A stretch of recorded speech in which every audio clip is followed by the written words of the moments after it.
I bought my first house at 30 years old. 6 years of working 12-hour days as a software engineer, skipping vacations, eating ramen more nights than I care to admit. When I held those keys in my hand for the first time, standing in front of that little 3-bedroom house in the suburbs of Portland, I felt something I had never felt before. Pride. Independence. The kind of accomplishment that makes every sacrifice worth it. My parents were so happy for me when I signed the papers. They hugged me, told me how proud they were. But I never imagined that this house, this symbol of everything I had worked for, would become the thing that made me see who my family really was. Before we go any further, I would love to know where you are watching this from. Drop your city or country in the comments below. And if you are enjoying this story so far, please hit that like button and subscribe to the channel. Trust me, you will want to hear what happened next, because what my family did to me was something I never saw coming. Let us get back to the story. Let me back up and give you some context. My family is not huge, but we have always been close. Or at least I thought we were. My dad, Richard, worked in manufacturing for 30 years before he retired. My mom, Patricia, was a school administrator. They raised me, and my older brother Derek, in a modest home, taught us the value of hard work and family loyalty. Derek is 4 years older than me. He married his high school sweetheart Amanda right after college. They have 2 kids, Lily, who is 5, and Max, who just turned 3. Derek does freelance graphic design, which sounds creative and flexible, but the reality is his income bounces around like a rubber ball. Some months are good, most are tight. They have been living in a cramped 2-bedroom apartment for the past 4 years, and I know it has been hard on them. Me, I took a different path. I went into software engineering, landed a solid job at a tech company downtown, and I worked like my life depended on it. I saved every dollar I could. I drove a beat-up Honda Civic for 8 years.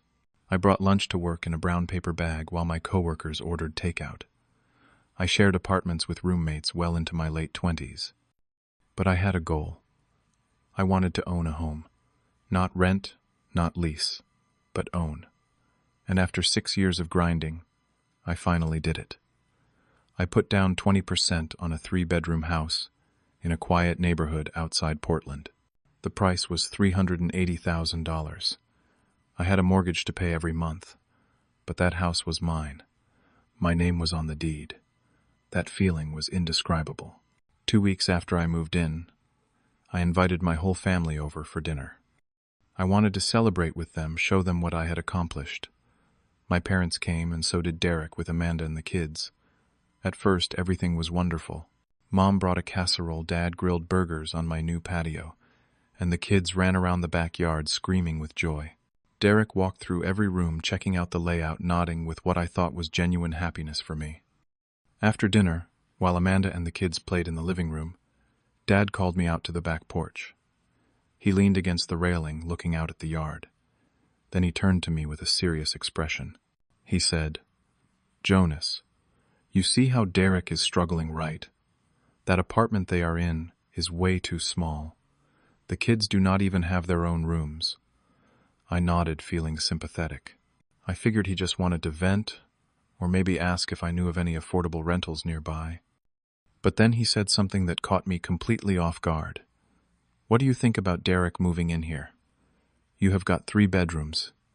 You are just one person." I blinked, unsure if I had heard him correctly. I stammered, "Dad, this is my house. I just bought it. I am paying the mortgage." He patted my shoulder like I was missing the obvious point. "Yeah, I know, son. But family helps family. Derek has kids. You are single. You do not need all this space." I felt a weird knot form in my stomach, but I tried to stay calm. I told him I would think about it, hoping that would be the end of the conversation. He nodded slowly and did not push further that night. But the seed had been planted, and I could feel something shifting. A few days later, my mom called me. She started with the usual small talk, asking how work was going, if I was settling into the house okay. Then she shifted gears. "Honey, I have been thinking about Derek and Amanda. They are really struggling in that apartment. The kids are growing. They need space. You know how important it is for children to have a stable environment. I tried to explain that I was paying a mortgage every month, that I could not just give up my house or share it. She sighed deeply. I understand you worked hard for this, sweetheart. But have you thought about those kids? They deserve better. You are young. You can rent a small apartment somewhere. It would be easier for you anyway. I felt a pang of guilt, but held my ground. The following week, Derek himself called me. His tone was friendly at first, almost casual. So Mom and Dad talked to you? Huh. Look, man, I do not want to make things weird between us, but if there is any way you could help. I cut him off gently and reminded him that this house was something I bought with my own money. There was a long pause on the other end. Then Derek said, his voice colder. Yeah, I get it. I guess you forgot what family means. He hung up. I stared at my phone, feeling frustrated and confused. Was I being selfish? I started second-guessing myself, wondering if maybe I should find a way to help. But deep down I knew this was not right. This was my house. I had earned it. The pressure did not stop. In fact, it got worse. The next Saturday morning I was out in the backyard working on the fence when I heard car doors slamming in my driveway. I walked around to the front and saw my entire family standing there. Mom, Dad, Derek, Amanda, and both kids. Patricia was carrying a tray of muffins, smiling like this was some casual visit. We thought we should all sit down and have a serious talk, she announced. My stomach dropped. We all went inside and gathered around my dining table. The kids were distracted with toys Amanda had brought, but the adults were focused on me. Dad did not waste time. He looked me straight in the eye and said, Jonas, your mother and I have been thinking long and hard about this. Derek has 2 children. They need a proper home. You are single and alone. You do not need this much space. I interrupted. But this is my house. I bought it with my own money. Mom jumped in, her voice soft but insistent. We know that, honey. But think about the bigger picture here. Derek is your brother. He has responsibilities. You are young. You can rent a smaller place. It would be easier on you financially, too. I looked at Derek. He was sitting quietly, avoiding eye contact with me. I could not believe this was happening. I stood up from the table. I worked 6 years for this house. I saved every penny. This is my property. I cannot just give it away. Dad slammed his hand on the table, making everyone jump. Do not be selfish. Do you have any idea what your brother is going through? I felt my face flush with anger and hurt. I am sympathetic to Derek, but I cannot give him my house. Amanda, who had been silent until now, suddenly started crying. She held her kids close and sobbed. See, Mom, Jonas does not care about his own niece and nephew. Patricia immediately went over to comfort her, shooting me a look of deep disappointment. Derek finally stood up, his jaw tight. All right, I see where you stand. He turned and walked toward the door. Amanda followed with the kids. My parents stood there for a moment longer. Mom shook her head slowly. I never thought you could be this heartless, Jonas. Then they all left. I stood alone in my dining room, shaking. Over the next few days, I started getting text messages from aunts, uncles, cousins. Everyone had an opinion. Family should stick together, Jonas. You should help your brother out. Do not be so stubborn. It became clear that my parents had told the whole extended family their version of the story, painting me as the villain who refused to help his struggling brother. I tried to explain my side to a couple of relatives, but they brushed me off, saying I was just making excuses. I felt completely isolated, like I was the bad guy in a story I did not even write. I tried one more time to talk to Derek directly. I called him, hoping we could have an honest conversation without everyone else involved. He answered on the 4th ring. What do you want, Jonas? His voice was flat, almost hostile. I told him I just wanted to talk things through, brother to brother. He cut me off. You already made yourself clear. Family does not matter to you. I get it. Then he hung up. I sat on my couch that night, staring at the walls of the home I had worked so hard to buy, and I felt more alone than I ever had in my life. 2 weeks passed. I tried to focus on work, tried to move on, but the tension with my family was eating me alive. Then my dad called and asked me to come to their house. His tone was stern, almost like a summons. I hoped maybe they had calmed down, that we could finally talk this through rationally. When I arrived, Derek was already there with Amanda and the kids. The atmosphere was cold, heavy. We all sat in the living room and Dad wasted no time. "Jonas, this is your last chance. Derek needs that house. He has children. You do not. You need to let him have it." I felt my heart pounding. "No, it is my house. I am not doing that." That is when my mom stood up. Her face was calm, but her eyes were ice cold. She looked at me with a smile that sent chills down my spine. "Fine, Jonas. If you will not give it willingly, then we will just take it another way." I stared at her, stunned. "What do you mean?" Richard nodded in agreement with her, his arms crossed. Derek looked down at the floor. I looked from face to face, searching for some sign that this was a bad joke. But no one was laughing. Mom just kept smiling, that cold, unsettling smile. "You will see," she said simply. I stood up, my legs feeling weak. I did not know what to say. I left their house that night feeling genuine fear. I had no idea what they were planning, but the threat was clear. I could not sleep that night. I kept replaying Mom's words in my head. "We will just take it another way." What did that mean? Were they going to try to sue me? Sabotage me somehow? I had no idea, but the knot in my stomach told me something bad was coming. Monday morning I went to work, but I could not focus. Around 10:30 my phone rang.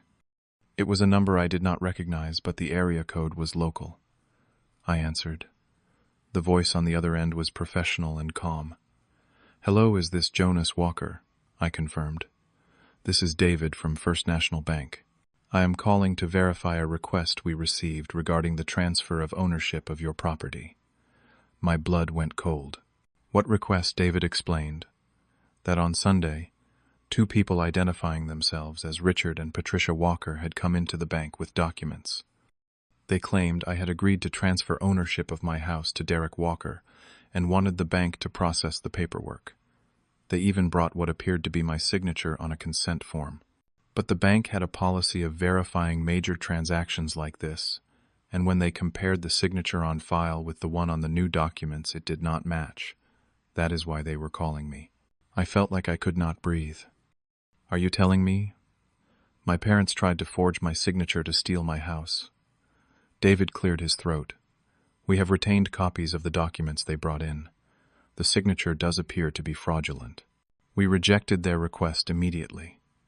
I wanted to confirm with you that you did not authorize this, and frankly, you may want to consider reporting this to the authorities." I thanked him, my voice barely steady, and hung up. I sat at my desk staring at nothing. My own parents. My own flesh and blood had tried to commit fraud, to take my house away from me. I felt nauseous. I felt betrayed, in a way I did not even know was possible. I immediately called my friend Marcus, who is a lawyer. I told him everything. There was a long silence on the other end before he finally spoke. "Jonas, this is serious.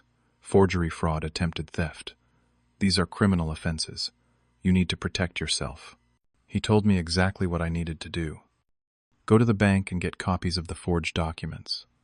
Consider filing a police report. Get a restraining order if necessary. Change all my locks. Install security cameras. The list went on. I felt overwhelmed, but I knew he was right. The next day I went to the bank. David met with me personally and handed me copies of the documents my parents had brought in. I looked at the signature. It was close, but not quite right. Anyone who actually compared it carefully could tell it was not mine. I took pictures of everything, my hands shaking. Then I drove straight to my parents' house. I needed to confront them. I needed them to know that I knew what they had done. I knocked on the door. Mom opened it, and for a split second she looked surprised to see me. "Jonas, what are you doing here?" I pushed past her and walked into the living room. Dad was sitting on the couch, reading a newspaper. Derek was there too, sitting in the armchair. I held up the papers. "I know what you did." The room went silent. Dad's face turned pale. "What are you talking about?" I spoke clearly, my voice shaking but firm. "You went to the bank. You forged my signature.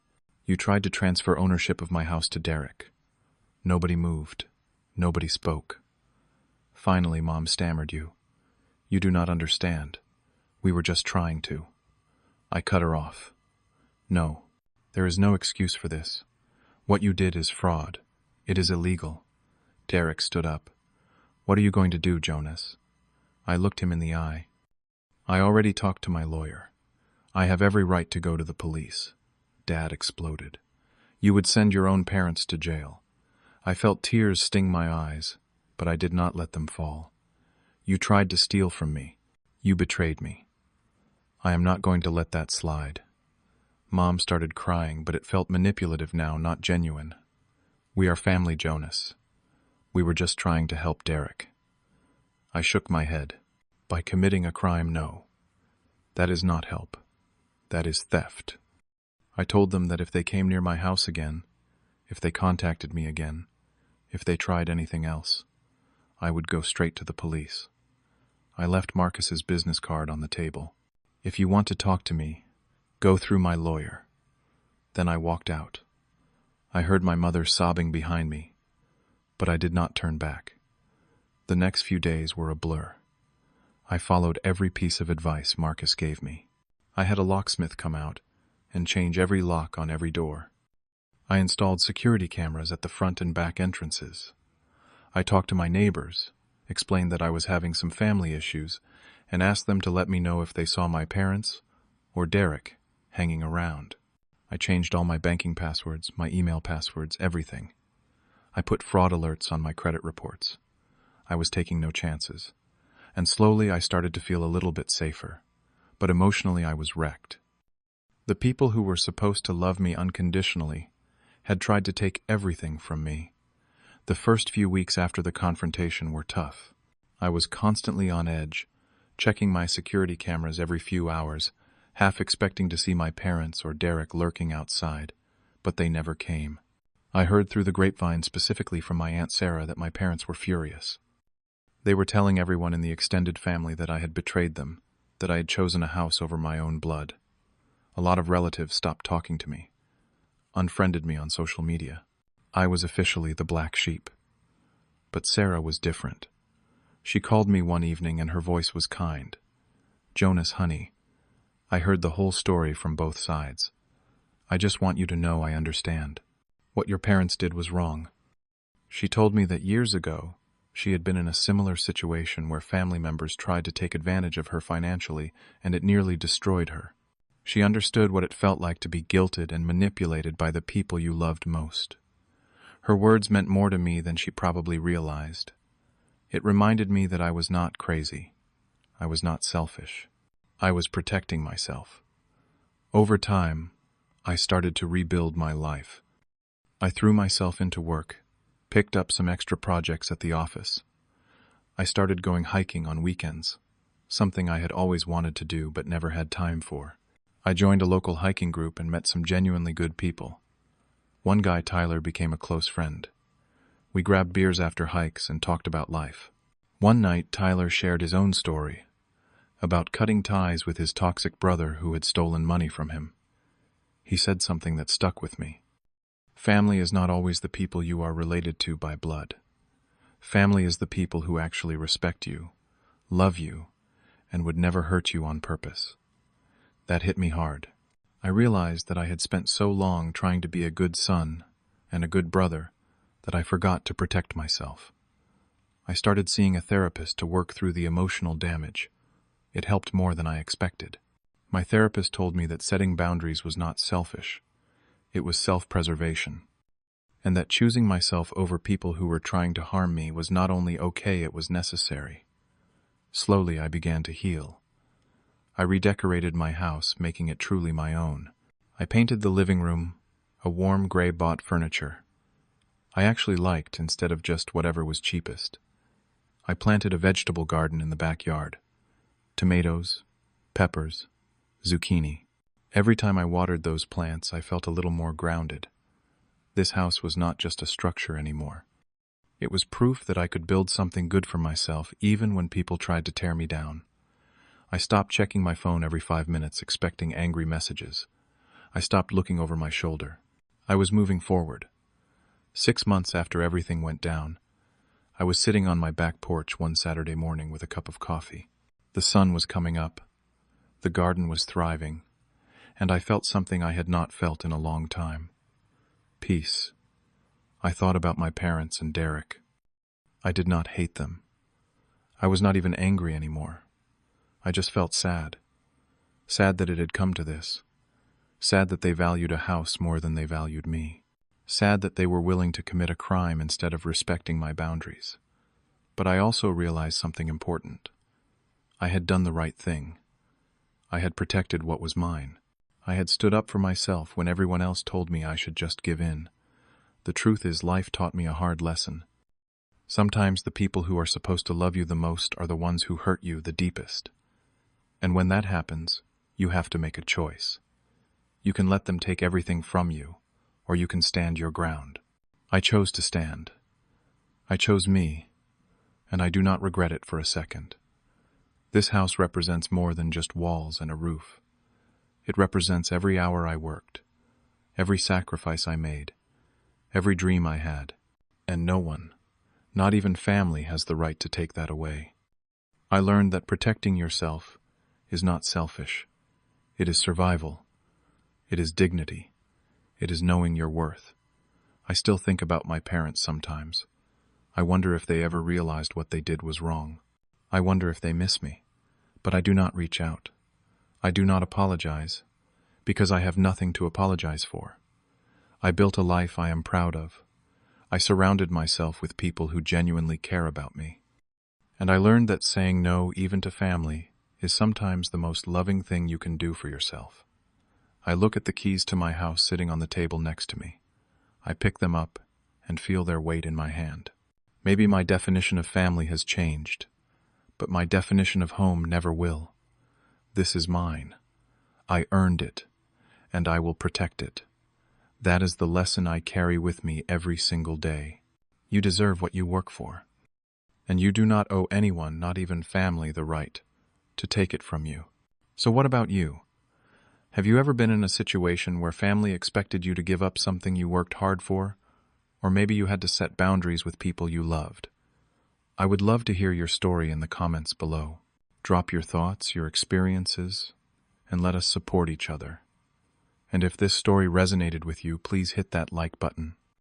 Subscribe to the channel if you have not already, because I share real stories like this every week.